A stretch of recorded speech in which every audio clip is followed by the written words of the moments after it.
Estimados colegas, bienvenidos a el último tema de avance de la materia de neurología. Recordemos que hemos llevado de los temas más frecuentes a los menos frecuentes y tenemos que catalogar muy bien el síndrome demencial. Es un área o un tema que se aborda tanto en la parte de neurología y en la parte de psiquiatría, ¿no? Vamos a ver las características más importantes. ¿Qué es un síndrome demencial? Es un síndrome que se caracteriza por la alteración sobre todo de las funciones superiores. Para su diagnóstico tiene que haber una alteración de las funciones superiores y además de que éste interfiera con la vida del paciente. No hay una alteración de la conciencia, no hay una alteración de la atención y según el DMS-4 tenemos que acordarnos que tiene que acompañarse de afasia, apraxia, agnosia y alteración de la función ejecutiva, ¿no?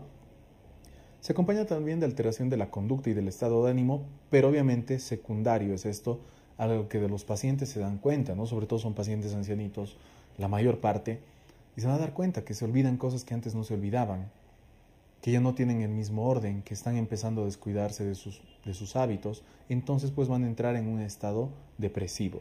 Pero en sí el concepto de demencia es alteración de las funciones superiores que no va a interferir en la conciencia, sí altera la conducta de los pacientes, no altera la atención de los pacientes y que se acompaña de afasia, apraxia, agnosia o de la función ejecutiva en cuanto que la misma esté alterada.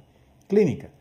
¿Qué va a tener el paciente? Como hemos mencionado, apraxia, afasia, agnosia, inicia con un deterioro de la memoria remota, luego va a haber los cambios en la memoria a largo plazo, etcétera, y cambios en la personalidad de los pacientes. ¿Cómo es el pensamiento de estos pacientes? Es incoherente. Están con un ánimo depresivo por lo que les está pasando.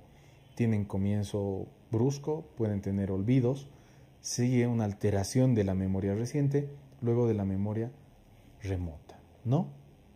Vamos viendo. El diagnóstico, pues es clínico.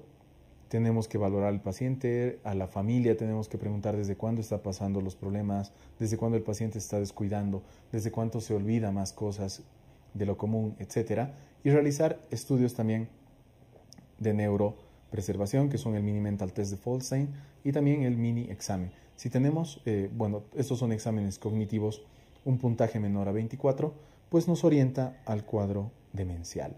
Ahora, ¿qué tienes que saber también de demencia? Toda la información obviamente que estoy brindando, tienes los detalles dentro de los ABC-MEDs, pero ¿qué tienes que saber y organizarte bien para entender este tema? Es si la demencia es por una afectación cortical, subcortical o en la parte axial. La parte axial sobre todo se da por déficits nutricionales, ya sea de B12 o mucho consumo de alcohol, etc. Pero recordemos las corticales que son muy frecuentes. Afectan, o sea, la corteza frontal, temporal, parietal y el hipocampo. De ese sector está proviniendo la alteración que te produce la demencia.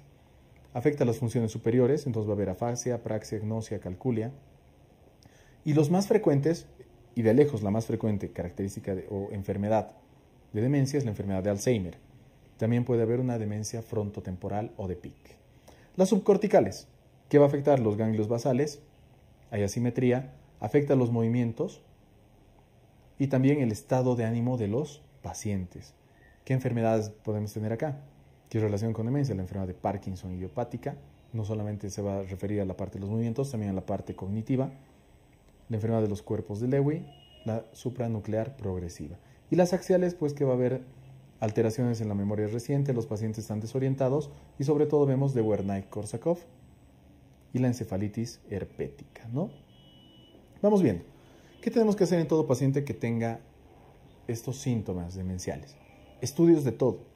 Tenemos que indagar porque puede ser otro tipo de patologías que estén produciendo la demencia y las demencias generalmente progresan, son tratables en cuanto a mantener la calidad de vida del paciente, pero hay otro tipo de demencias que sí se pueden tratar y revertir. Tenemos que ver esas, porque esas tenemos que tratar. Y las reversibles serán pues las demencias por hipotiroidismo, entonces pedimos hormonas tiroideas, déficit de B1 y B2, entonces pedimos la valoración, la mesuración de las mismas. Se puede ver a la triada de Hacking-Adams, ¿no? La hidrocefalia normotensiva de los pacientes después de un trauma, entonces también podemos corregir esa. Se puede ver a infecciones, se puede ver a tumores encefálicos o a uso de drogas o fármacos. Y ahora pues las irreversibles serán las que vamos a ver a continuación y las que se tienen que tratar sobre la calidad de vida del paciente. Pero estas Las irreversibles son las que tenemos que tratar de identificar, porque estos pacientes, si tratamos el cuadro de base, pues los sacamos del cuadro demencial. La enfermedad de Alzheimer es de lejos la enfermedad demencial más frecuente. ¿Qué vamos a encontrar? Pues cuando estudiamos más a detalle hay placas seniles y los nudos neurofibrilares, pero eso que vamos a ver en el estudio anatomopatológico, ¿no? Células corticales que van a estar atrofiadas, ovillos neurofibrilares y placas seniles. ¿Qué tienen estos pacientes? Pues van a perder la corteza, o sea, van a perder esa sustancia neuronal, ese contexto neuronal. Entonces, ¿qué va a pasar? Se atrofia, ¿no? Cuando hacemos los estudios de imagen, como podemos ver, acá hay atrofia importante. Hay pérdida importante de la actividad de la acetilcolina. Es por eso que los fármacos que van a tratar la enfermedad de Alzheimer, pues son inhibidores de la colinesterasa para mantener este neurotransmisor en cantidades más o menos estables. Se ha relacionado con la apolipoproteína epsilon, es la ApoE. Eso solo como dato para que te recuerdes, que los pacientes pueden tener ApoE2, ApoE3, ApoE4, pero hallar esta ApoE4 se relaciona que predispone o es un factor de riesgo a sufrir la enfermedad de Alzheimer. Tienen dificultad para recordar hechos, conversaciones, se afecta el estado de ánimo, entran en un estado de un comportamiento depresivo, etcétera, están apáticos, abúlicos, ¿no? Y las pruebas de imagen, como les había mencionado, muestran esa atrofia característica. El tratamiento de la enfermedad de Alzheimer, ¿qué vamos a hacer? Tratar de mantener la calidad de vida de los pacientes. Es una terapia grupal que tenemos que enseñar a los pacientes, a los familiares de los mismos, a cómo tratar a los pacientes, a cómo manejarlos. Y en cuanto a la farmacología, pues inhibidores de la acetilcolinesterasa, donepezilo, la ribastimina, la galantamina, sobre todo, ¿no? Ahora, la memantina es un antagonista a los receptores del N-metil de aspartato, que también se utiliza mucho y disminuye el deterioro cognitivo de los pacientes. Y también tratar la conducta o los trastornos que estén teniendo en el mismo con antipsicóticos, ¿no? Enfermedad de Pick. ¿Qué es lo característico? Es otro tipo de demencia, pero que aquí más se altera el comportamiento y el lenguaje. Ya no es como la enfermedad de Alzheimer, que se empiezan a olvidar muchas cosas, etc. Aquí sí se va a afectar lo que es el comportamiento y el lenguaje. Tienen un lenguaje suave, ¿no? Hay descuido personal. Y cuando hacemos el estudio más a profundo, cuando se quiere diagnosticar, por ejemplo, o post-mortem también cuando se realiza la anatomopatología, hay neuronas tumefactas en el lóbulo frontal y cuerpos o inclusiones de PIC que también se van a hallar, que son pues estas inclusiones citoplasmáticas en el lóbulo temporal, ¿ya? Demencia vascular. Hay dos, de Binswanger y la otra que es lo multiinfarto. ¿Por qué se caracterizan ambas? Porque pues el inicio es súbito, porque es de carácter vascular. Binswanger hay afectación difusa de la sustancia blanca y lo característico aquí es hallar una leucoariariosis. Ahora, ¿qué vamos a ver en encefalopatía multiinfarto? Su inicio es brusco, como les había mencionado, y hay signos de focalidad neurológica. Y muchas veces esos pacientes con este multiinfarto, demencia multiinfarto, debutan porque vienen y dicen todo el tiempo está triste, está depresivo, le instauran tratamientos antidepresivos y no responde el paciente. Entonces aquí tenemos que pensar que es un estado demencial de características multiinfarto, ¿ya? Demencia de los cuerpos de Levy.